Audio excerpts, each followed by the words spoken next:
ಶಿವಕುಮಾರ್ ಅವ್ರನ್ನ ಕೇಳಲಿಕ್ಕೆ ಬಯಸ್ತೀನಿ. ಇವತ್ತು ನನ್ನ ಪಕ್ಷದ ಪರಿಸ್ಥಿತಿ ಬೆಂಗಳೂರು ಗ್ರಾಮಾಂತರ ಜಿಲ್ಲೆಯಲ್ಲಿ ಪಾರ್ಲಿಮೆಂಟ್ ಕ್ಷೇತ್ರದಲ್ಲಿ ಈ ಹೊಂದಾಣಿಕೆ ನಾನು ಮಾಡ್ತಕ್ಕಂಥದ್ದಕ್ಕೆ ತೀರ್ಮಾನ ಮಾಡಲಿಕ್ಕೆ ಮೂಲ ಕಾರಣ ನೀವು 2018 ಸರ್ಕಾರ ಮಾಡಬೇಕಾದ್ರೆ ಕುಮಾರಸ್ವಾಮಿಯವರು 5 ವರ್ಷ ಇರಬೇಕು, 5 ವರ್ಷ ಬೆಂಬಲ ಅಂತ ಹೇಳಿ ನಾವು ಕೊಟ್ಟಿದ್ವು.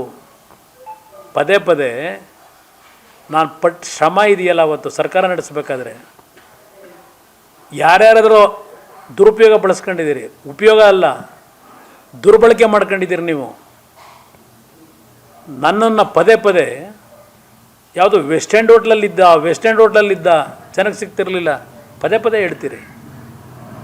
ನಾನು ವೆಸ್ಟ್ ಎಂಡ್ ಹೋಟ್ಲಲ್ಲಿ ಜನಗಳು ಸಿಗದೇ ಇದ್ದಿದ್ದರೆ ಸಂಪರ್ಕದಲ್ಲಿ 109 ಕೋಟಿ 14 ತಿಂಗಳಲ್ಲಿ ನಾಡಿನ ಆರೋಗ್ಯದ ಒಂದು ಸಮಸ್ಯೆಗೆ ಒಳಗಾದಂಥ ಬಡ ಕುಟುಂಬಗಳಿಗೆ ಪರಿಹಾರ ಕೊಡಲಿಕ್ಕೆ ಸಾಧ್ಯ ಇತ್ತ. ನಾನು ಪದೇ ಪದೇ ನನ್ನ ಮೇಲೆ ಕ್ಯಾರೆಕ್ಟರ್ ಅಸೋಸಿಯೇಷನ್ ಮಾಡ್ಕೊಂಬಂದಿದ್ದೀರಿ.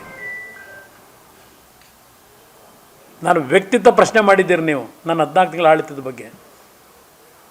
ಏನು ದೊಡ್ಡ ಅಪರಾಧ ಮಾಡಿದೆ ನಾನು ಅನ್ನೋ ರೀತಿಯಲ್ಲಿ. ಯೋಗ್ಯತೆಗೆ ಸರ್ಕಾರ ಹೋದ ಮೇಲೆ ಸರ್ಕಾರಿ ಬಂಗಲೆ ತೆರವುಗೊಳಿಸಲಿಲ್ಲ ನೀವು, ಆ ರೀತಿ ನನ್ನ ನಡೆಸ್ಕೊಂಡ್ರಿ. ಪ್ರಾಮಾಣಿಕವಾಗಿ ಅವತ್ತೇನು ಸರ್ಕಾರದಲ್ಲಿ ನಾನು ನಾಡಿನ ಜನತೆಯ ಸಮಸ್ಯೆಗಳನ್ನು ಬಗೆಹರಿಸಲಿಕ್ಕೆ ಪ್ರಯತ್ನ ಪಟ್ಟೆ. ಒಂದು ದಿನ ನಿಮ್ಮ ಯೋಗ್ಯತೆಗೆ ನಿಮ್ಮ ಬಾಯಿನಲ್ಲಿ ಕುಮಾರಸ್ವಾಮಿ ರೈತರ ಸಾಲ ಮನ್ನಾ ಮಾಡಲಿಕ್ಕೆ ನಮ್ಮ ಕಾರ್ಯಕ್ರಮಗಳನ್ನು ಮುಂದುವರಿಸಿ ಕಾಂಗ್ರೆಸ್ ಶಾಸಕರುಗಳ ಕ್ಷೇತ್ರಗಳಿಗೆ ಯಥೇಚ್ಛವಾಗಿ ಅಭಿವೃದ್ಧಿಗೆ ಹಣ ಕೊಟ್ಟಂತ ನಿಮ್ಮ ಬಾಯಲ್ಲಿ ಒಂದು ದಿವಸ ಬರಲಿಲ್ಲ. ಶಿವಕುಮಾರ್, ನೀರಾವರಿ ಇಲಾಖೆ ಯಾವ ರೀತಿ ನಿಮಗೆ ಮುಕ್ತವಾದ ಅವಕಾಶ ಕಲ್ಪಿಸಿಕೊಟ್ಟಿದ್ದೆ? ನಾನು ಇಂಟರ್ಫಿಯರ್ ಆಗಿದ್ದ ನೀರಾವರಿ ಇಲಾಖೆಯಲ್ಲಿ ನೀವು ಮಂತ್ರಿಗಳಿದ್ದಾಗ? ಇವತ್ತು ನನ್ನ ಪಕ್ಷ ನನ್ನ ಪಕ್ಷದ ಕಾರ್ಯಕರ್ತರಿಗೆ ಕರೆ ಕೊಡ್ತೀರಾ? ಅಯ್ಯೋ ಇವತ್ತು ದೇವೇಗೌಡರು ಅವ್ರ ಅಳಿಯನ್ನೇ BJP ಕಳಿಸ್ಬಿಟ್ರು, BJP ಅಭ್ಯರ್ಥಿ ಮಾಡಿ. ಅವ್ರ ಕುಟುಂಬದಲ್ಲೇ ಈ ಪರಿಸ್ಥಿತಿ. JDS ಕಾರ್ಯಕರ್ತರ ಭವಿಷ್ಯ ಏನಾಗುತ್ತೆ? ಬನ್ನಿ ನನ್ನ ಪಕ್ಷಕ್ಕೆ. ಯಾವ JDS ಕರ್ನಾಟಕ ರಾಜ್ಯದಲ್ಲಿ ವಿಶೇಷವಾಗಿ ಹಳೆ ಕರ್ನಾಟಕ ಭಾಗದಲ್ಲಿ ಸದೃಢವಾಗಿ ಬೆಳೆದಿತ್ತು, ಆ ಶಕ್ತಿಯನ್ನು ಉಳಿಸ್ಕೊಂಡಿದ್ವು. ನಿಮ್ಮ ಕುತಂತ್ರದ ರಾಜಕಾರಣದಿಂದ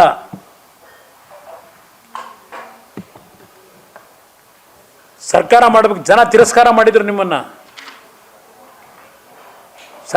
ಸರ್ಕಾರ ಏನು ನಡೆಸಿದ್ರಿ, ನಿಮ್ಮನ್ನು ಜನ ಅವತ್ತು ಅಧಿಕಾರದಿಂದ ತಿರಸ್ಕಾರ ಮಾಡಿ ಹೊರಗಿಟ್ಟರು. ಅಂಥ ಸನ್ನಿವೇಶದಲ್ಲಿ ನಮ್ಮ ಮನೆ ಬಾಗಿಲಿಗೆ ಬಂದು ಸರ್ಕಾರ ರಚನೆ ಮಾಡಬೇಕು ಅಂತ ಹೇಳಿ ನಮ್ಮನ್ನು ಎಳೆದೋದು. ಇವತ್ತು ನೈತಿಕತೆ ಬಗ್ಗೆ ಚರ್ಚೆ ಮಾಡ್ತಿರಲ್ಲ, ಜಾತ್ಯತೀತ ಬಗ್ಗೆ ಚರ್ಚೆ ಮಾಡ್ತಿರಲ್ಲ. ನಮ್ಮನ್ನು BJP ಬಿ ಟೀಮು ಅಂತ ಹೇಳ್ದಂತಾರೆ. ನೀವು ಕಳಿಸ್ದವ್ರೆ ನೀವು ನಮ್ಮನ್ನು BJPಗೆ. ಅಫಿಷಿಯಲಾಗಿ ಮಾಡ್ಕೊಳ್ಳಿ ಅಂತಕ್ಕಂಥದ್ದನ್ನು ಪಾಪ ಸಲಹೆ ಕೊಟ್ಟಿರೋದೇ ನೀವು ನಮಗೆ. ಇವತ್ತು ನನ್ನ ಪಕ್ಷದ ಕಾರ್ಯಕರ್ತರಿಗೆ ರಕ್ಷಣೆ ಕೊಡಲಿಕ್ಕೆ ಬನ್ನಿ ಕಾಂಗ್ರೆಸ್ಗೆ ಅಂತ ಏನು ಶಿವಕುಮಾರ್ ಹೇಳ್ತಾ ಇದ್ದೀರಿ? ನನ್ನ ಕಾರ್ಯಕರ್ತರು ನಿಮ್ಮಿಂದ ರಕ್ಷಣೆ ಪಡೀತಕ್ಕಂಥ ದುಸ್ಥಿತಿಗೆ ಬಂದಿಲ್ಲ. ನಿಮ್ಮನ್ನು ನಂಬಿ ಅವತ್ತು ಸರ್ಕಾರದಲ್ಲಿ ನಾವು ಜೊತೆಗೂಡಿ ಕೆಲಸ ಮಾಡಲಿಕ್ಕೆ ಕೈ ಜೋಡಿಸಿದಾಗ ಯಾವ ರೀತಿ ನಡೆಸ್ಕೊಂಡಿದ್ದೀರಿ ಗೊತ್ತಿದೆ, ನನಗೂ ಗೊತ್ತಿದೆ. 20 ತಿಂಗಳು ನಾನು BJP ಜೊತೆ ಸರ್ಕಾರ ಮಾಡಿದಾಗ ಈ ರಾಜ್ಯದಲ್ಲಿ ಒಬ್ಬ ಕುಮಾರಸ್ವಾಮಿ ಒಬ್ಬ ಸಾಮಾನ್ಯ ವ್ಯಕ್ತಿ. ಇವತ್ತು 15-18 ವರ್ಷಗಳಾದರೂ ನನ್ನ 20 ತಿಂಗಳ BJPಯ ಜೊತೆಗೂಡಿ ಸರ್ಕಾರ ಮಾಡಿದಂಥದ್ದನ್ನು ನನಗೆ ಆ ಶಕ್ತಿಯನ್ನು ತುಂಬಲಿಕ್ಕೆ BJP ಪಕ್ಷದ ಪ್ರಮುಖವಾದಂಥ ಅವತ್ತಿನ ತೀರ್ಮಾನಗಳೇನಿದೆ ನನ್ನನ್ನು ಮುಖ್ಯಮಂತ್ರಿ ಮಾಡಲಿಕ್ಕೆ, ಇವತ್ತು ನಾನು ಬದುಕಿರತಕ್ಕಂಥದ್ದು ನನ್ನ ಪಕ್ಷ ಉಳಿಸ್ಕೊಂಡಿದ್ದು ಆ ಶಕ್ತಿಯನ್ನು ಅವತ್ತು BJPಯ ಮೈತ್ರಿ ಸರ್ಕಾರ ಮಾಡಿದ್ರಿಂದ ಉಳಿಸ್ಕೊಂಡಿದ್ದೇನೆ. ನಿಮ್ಮ ಜೊತೆ ಸರ್ಕಾರ ಮಾಡಿ 14 ತಿಂಗಳು ನನ್ನ ಪಕ್ಷ ನಾಶ ಮಾಡಲಿಕ್ಕೆ ಹೊರಟ್ರಿ ನೀವು. ಹೊರನೋಟಕ್ಕೆ ಕುಮಾರಸ್ವಾಮಿ ಪರವಾಗಿ ಏನು ಡಿ ಕೆ ಶಿವಕುಮಾರ್ ಎಷ್ಟಪ್ಪ ಬೆಂಗಾವಲಾಗಿ ನಿಂತಿದ್ದಾರೆ. Trouble shooter. ಕನಕಪುರದ ಬಂಡೆ ಬರೆಸ್ಕೊಂಡ್ರಿ ಹಣ ಕೊಟ್ಟು. ನನ್ನನ್ನು ಮುಗಿಸ್ಲಿಕ್ಕೆ ಹಂತ ಹಂತವಾಗಿ ಯಾವ ರೀತಿ ನಡೆಸ್ಕೊಂಡಿದ್ದೀರಿ. ನನ್ನ ಪಕ್ಷದ ಶಾಸಕರುಗಳನ್ನು ಹಂತ ಹಂತವಾಗಿ ಬ್ರೈನ್ ವಾಶ್ ಮಾಡಿ ಕಾಂಗ್ರೆಸ್ಸಿಗೆ ಸೆಳಿಲಿಕ್ಕೆ ಏನೇನು ಮಾಡಿದ್ದೀರಿ, ಇವತ್ತು ಮಾಡ್ತಾ ಇದ್ದೀರಿ. ನಾನು ಮರೀಲಿಕ್ಕೆ ಸಾಧ್ಯವ ಡಿ ಕೆ ಶಿವಕುಮಾರ್? ಮರೀಲಿಕ್ಕೆ ಸಾಧ್ಯವ ನಾನು?